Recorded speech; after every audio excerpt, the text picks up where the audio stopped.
Olá, crianças dos quintos anos da MF João Antônio Rodrigues. Nossa aula hoje será de matemática. Abra o livro Ápis nas páginas 42 a 44. O assunto: contornos. Acompanhe o vídeo e vá desenvolvendo as suas atividades. Contornos. Vamos entender o que é contorno? 1. Orlando, Matheus e Lúcia resolveram mostrar exemplos de figuras geométricas conhecidas como contornos. Cada um fez de maneira diferente. Observe e escreva o nome de cada contorno.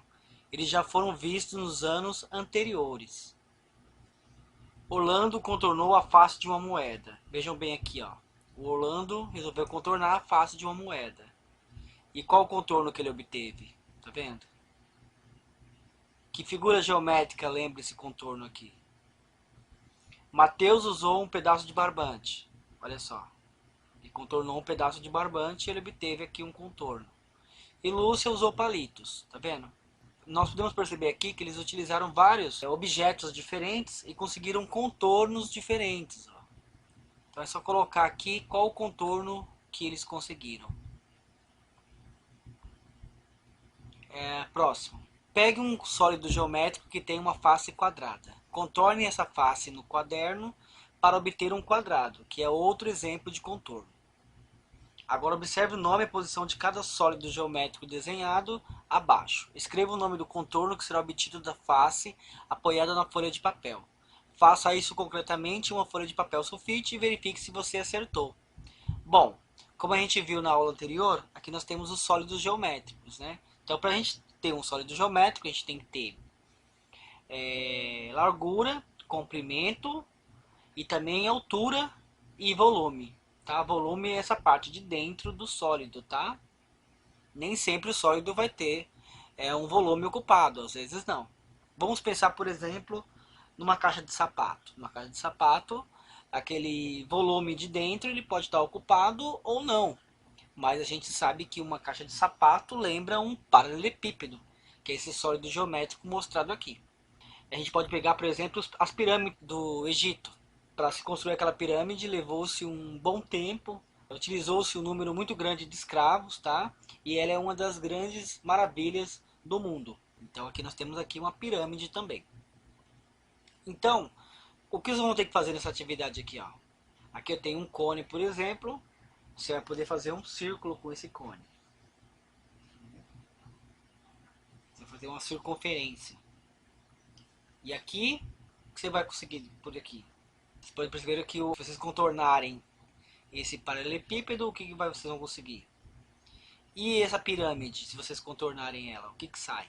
O que fica no papel? Bom, então vamos lá. 2. Observe essas 4 regiões planas. Tá vendo? São essas regiões planas, são regiões desenhadas. Como se a gente pegasse um giz e desenhasse no chão. É chamado de região plana. E nós vamos fazer o que nesse exercício? Nós vamos ligar, por exemplo. Essa região plana aqui tem outra igualzinha aqui embaixo. Então nós vamos pegar e vamos colocar aqui embaixo qual região é. Nós temos a região A, B. Ó, A, B, C e D. Nós vamos ver aqui embaixo qual que é correspondente. Vamos colocar. Se essa aqui for a A, vamos colocar aqui A. Se for a B, C ou D. E assim por diante, tá bom? Então não tem segredo nenhum. Observe a figura de cima e escreva embaixo a correspondente.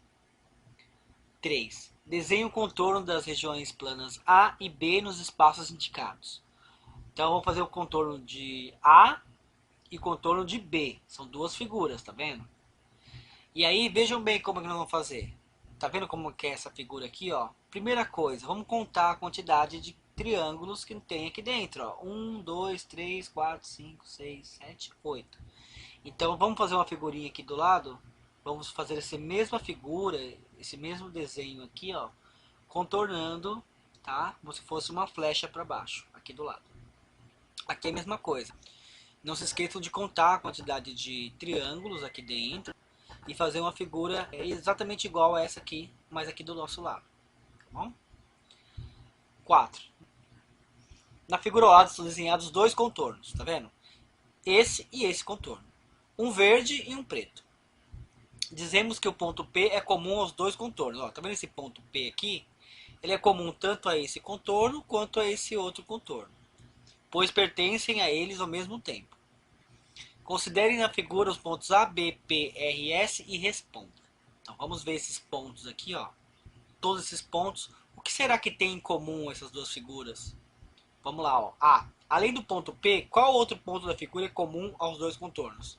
Além desse ponto P, tem algum outro ponto que é comum às duas figuras? Que está presente nas duas figuras? Vocês vão responder aqui. B. Qual ponto pertence ao contorno verde e não pertence ao contorno preto? É só analisar o contorno verde, tá?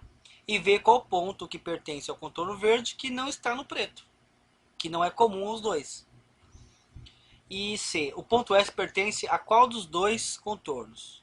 Uma pergunta. O ponto S pertence a qual dos dois contornos? E aí?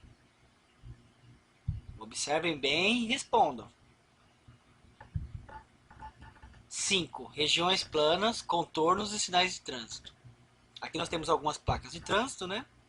E para a segurança de todos é importante conhecer e respeitar os sinais de trânsito. Nos anos anteriores você já viu que alguns sinais de trânsito aparecem em placas que lembram regiões planas e contornos conhecidos. Veja algum deles.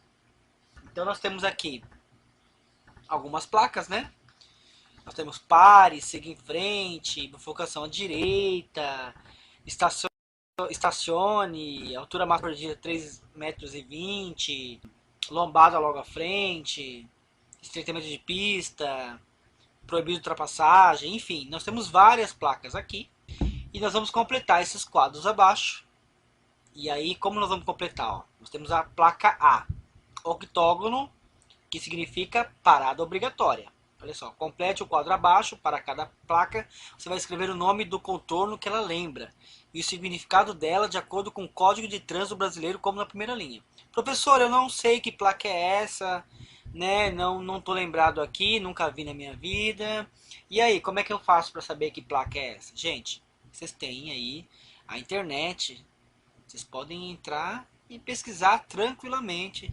Por exemplo, nós temos aqui a parada obrigatória, que é a primeira lá, A, pare. E é o octógono, ó. Por que é um octógono? Porque tem 1, 2, 3, 4, 5, 6, 7, 8 lados. Se tem 8 lados, é um octógono. Mas temos outras figuras geométricas aqui também. Tá? Que figura geométrica será que é essa aqui? Então vocês vão colocar lá embaixo e o que significa essa placa aqui. Tá? Pesquise na internet os códigos de trânsito brasileiro. E aí vocês vão conseguir descobrir o que significa essa placa aqui. E as demais também.